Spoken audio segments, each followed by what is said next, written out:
kali nih. Mungkin dari kalian yang nonton video ini baru kenal sama aku atau baru lihat channel ini. Namaku adalah Intan Ayu Dwi Lestari. Aku merupakan mahasiswi jurusan Fisika Universitas Negeri Malang. Video pembelajaran ini aku buat untuk memenuhi tugas dari Bapak Rizky, dan semoga nanti juga dapat menambah pengetahuan kita dengan belajar bareng ya. Tanpa lama-lama lagi, langsung aja kita ke videonya. Pada kesempatan kali ini, aku mengajak teman-teman semua untuk memahami dan belajar bareng mengenai materi gerak lurus. Kalian pasti pernah dong, waktu mungkin lebaran kalian mudik ke rumah kakek nenek kalian atau ke rumah ayah sama ibu kalian.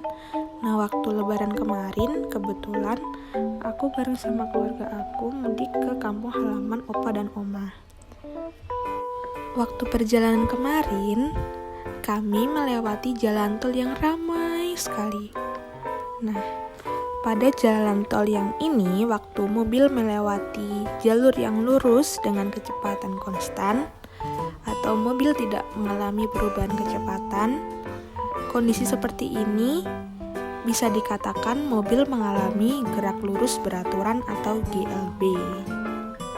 Nah, waktu sesampainya kami melewati jalan tol, tak terasa sebentar lagi kami sudah tiba di rumah opa dan oma. Sebelum itu, kami juga melewati jalan yang berkelok-kelok serta banyak pepohonan yang ada di kiri dan kanan bahu jalan, yang membuat udara terasa semakin sejuk dan tentunya suasana yang begitu nyaman. Nah, ada info nih teman-teman. Ketika jalan dibuat berliku seperti ini atau dibuat berkelok-kelok, sebenarnya jarak dan waktu yang kita butuhkan juga semakin bertambah. Begitu juga dengan kecepatannya. Kecepatan mobil ini akan juga berubah. Pada kondisi seperti ini, mobil mengalami percepatan, yang artinya mobil mengalami gerak lurus berubah beraturan atau GLBB. Kalian tahu nggak? Sebenarnya, dua kejadian yang dialami oleh mobil kami tadi sama-sama melakukan gerak lurus, di mana gerak lurus ini terbagi menjadi dua, yaitu ada gerak lurus beraturan atau GLB dan gerak lurus berubah beraturan atau biasa yang kita sebut dengan GLBB. Nah, sebelum membahas GLB dan GLBB, kalian tahu nggak apa arti sebenarnya dari gerak itu sendiri? Benda dikatakan bergerak apabila benda tersebut mengalami perubahan kedudukan terhadap titik acuan. Nah, besaran yang dipakai dalam gerak ini misalnya ada jarak, yaitu panjang seluruh lintasan yang ditempuh suatu benda, dan ada juga dengan perpindahan, yaitu perubahan kedudukan awal dan akhir suatu benda. Untuk lebih jelasnya mengenai perbedaan jarak dan perpindahan, mari kita simak ilustrasi berikut. Bisa kita lihat dalam ilustrasi berikut. Di sini terdapat mobil bergerak ke arah utara sejauh 5 km. Kemudian, mobil bergerak ke arah selatan dengan jarak 3 km. Nah, jarak yang ditempuh untuk mobil tersebut dari perjalanan utara menuju selatan yaitu 5 km ditambah dengan 3 km sama dengan 8 km. Jadi, jarak yang ditempuh mobil tersebut adalah 8 km. Nah, teman-teman harus ingat tuh, untuk menentukan jarak, kita tidak perlu memperhatikan arah dari mobil tersebut. Nah, sedangkan untuk perpindahan yang dialami oleh mobil dari utara menuju selatan, caranya tinggal kita kurangin aja nih, ada 5 km dikurangi dengan 3 km. Jadi perpindahan yang dialami oleh mobil yaitu 2 km. Teman-teman harus ingat nih, untuk menentukan perpindahan, kita juga harus memperhatikan besar dan arahnya. Nah, selain jarak dan perpindahan, besaran yang sering dipakai dalam gerak lurus yaitu ada kelajuan, yaitu jarak yang ditempuh tiap satuan waktu, ada juga kecepatan, yaitu perpindahan per satuan waktu, dan ada percepatan, yaitu perubahan kecepatan terhadap waktu. Sekarang, waktunya kita membahas tentang gerak lurus beraturan atau biasa kita kenal dengan GLB.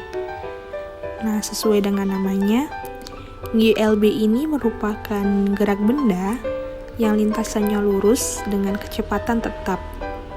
Artinya, kecepatan benda dari awal hingga akhir pengamatan selalu tetap atau percepatannya sama dengan 0. Nah, besarnya kecepatan ini dapat dituliskan dalam rumus V sama dengan S per T, di mana V ini merupakan kecepatan suatu benda dengan satuan meter per sekon, S-nya merupakan perpindahan dengan satuan meter, dan T merupakan waktu yang dibutuhkan dalam satuan sekon. Nah, pada GLB ini ada dua jenis grafik, yaitu yang sebelah kiri itu merupakan grafik kecepatan terhadap waktu, dan yang sebelah kanan merupakan grafik jarak terhadap waktu. Nah, berikut adalah fenomena gerak lurus beraturan dalam kehidupan sehari-hari, yaitu ada yang sebelah kiri, mobil melaju di jalan tol dengan kecepatan konstan, dan yang satunya ada kereta api yang melintasi rel di jalur yang lurus. Selanjutnya, kita akan membahas tentang gerak lurus berubah beraturan atau biasa kita sebut dengan GLBB. Nah, GLBB ini merupakan gerak benda yang lintasannya lurus dengan kecepatan berubah terhadap waktu dan percepatan tetap. Nah, dengan percepatan konstan ini, artinya gerak ini mengalami perubahan kecepatan secara teratur, sehingga menimbulkan percepatan yang tetap. Nah, pada GLBB ini bisa digambarkan dengan 3 buah grafik, yaitu yang pertama ada grafik percepatan terhadap waktu, dan yang kedua ada grafik kecepatan terhadap waktu, dan yang terakhir adalah grafik jarak terhadap waktu. Nah, berikut ini ada rumusan tentang GLBB atau persamaan-persamaan dalam GLBB, yaitu yang pertama adalah VT sama dengan V0 plus AT. Lalu ada S sama dengan V0T ditambah dengan setengah AT kuadrat. Lalu ada juga VT kuadrat sama dengan V0 kuadrat ditambah dengan 2AS, di mana VT ini merupakan kecepatan akhir dalam satuan meter per sekon, lalu V0 merupakan kecepatan awal dengan satuan meter per sekon, A merupakan kecepatan dalam satuan meter per sekon kuadrat, dan T merupakan waktu dengan satuan sekon, lalu S merupakan perpindahan dalam satuan meter. Nah, berikut adalah fenomena atau contoh gerak lurus berubah beraturan atau GLBB dalam kehidupan sehari-hari. Nah, yang pertama sebelah kiri ada pengendara sepeda yang melaju di jalan yang menurun, dan yang sebelah kanan ada pesawat yang baru saja lepas landas. Berdasarkan arahnya, GLBB dapat dikelompokkan menjadi 2, yaitu pada arah horizontal dan arah vertikal. Pada arah horizontal, benda dapat mengalami percepatan ditandai dengan kecepatan yang bertambah. Lalu, benda dapat mengalami perlambatan ditandai dengan kecepatan yang berkurang. Sedangkan pada arah vertikal terdapat gerak jatuh bebas, gerak vertikal ke atas, dan gerak vertikal ke bawah. Supaya lebih paham tentang materi yang telah kita pelajari tadi, yuk kita bahas contoh soal berikut. Nah, dari soal ini, kita dapat mengetahui besar dari kecepatan adalah 36 km per jam. Nah, perlu kalian perhatikan, Satuan kecepatan dalam standar internasional adalah meter per sekon. Jadi, kita rubah dulu satuannya menjadi 36 km per jam sama dengan 10 meter per sekon. Di sini juga diketahui waktu yang dibutuhkan mobil tersebut adalah 10 sekon. Yang ditanya adalah jaraknya atau S. Kita ingat lagi, persamaan kecepatan adalah V sama dengan S per T.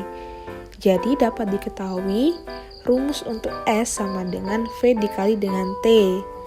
Maka kita masukkan angkanya yaitu 10 meter per sekon dikali dengan 10 sekon. Jadi besar dari S adalah 100 meter. Maka jarak yang ditempuh oleh Budi adalah 100 meter. Jawaban yang tepat untuk soal ini adalah opsi A. Selanjutnya, kita akan membahas soal yang kedua, yaitu sebuah mobil mulai bergerak dari keadaan diam. Jadi, diketahui V0-nya sebesar 0. Lalu mobil tersebut mengalami percepatan sebesar 4 meter per sekon kuadrat. Nah, mobil tersebut bergerak selama 18 sekon. Di sini yang ditanya adalah kecepatan akhir mobil tersebut. Caranya, kita mengingat-ingat rumus yang tadi sudah kita pelajari mengenai GLBB yang pertama, yaitu VT sama dengan V0 plus AT. Nah, tinggal kita masukkan angkanya, ketemulah kecepatan akhir dari mobil tersebut adalah 72 meter per sekon. Jadi, opsi yang tepat untuk soal ini adalah jawaban D. Nah, kita sudah mempelajari materi gerak lurus tuh. Jadi, kita dapat mengetahui bahwa gerak lurus tersebut ada dua, yaitu gerak lurus beraturan dan gerak lurus berubah beraturan. Kita juga sudah mempelajari grafik mengenai gerak lurus dan fenomenanya dalam kehidupan sehari-hari. Lalu, kita juga mengetahui bahwa gerak lurus berubah beraturan terbagi menjadi dua sesuai dengan arahnya, yaitu secara vertikal dan secara horizontal. Nah, terima kasih sudah menonton video ini sampai akhir. Semoga bermanfaat bagi kita semua ya. Lalu jangan lupa pencet tombol like, komen, dan subscribe channel ini. Share ke teman-teman kalian dan sampai jumpa ke video selanjutnya. Bye-bye.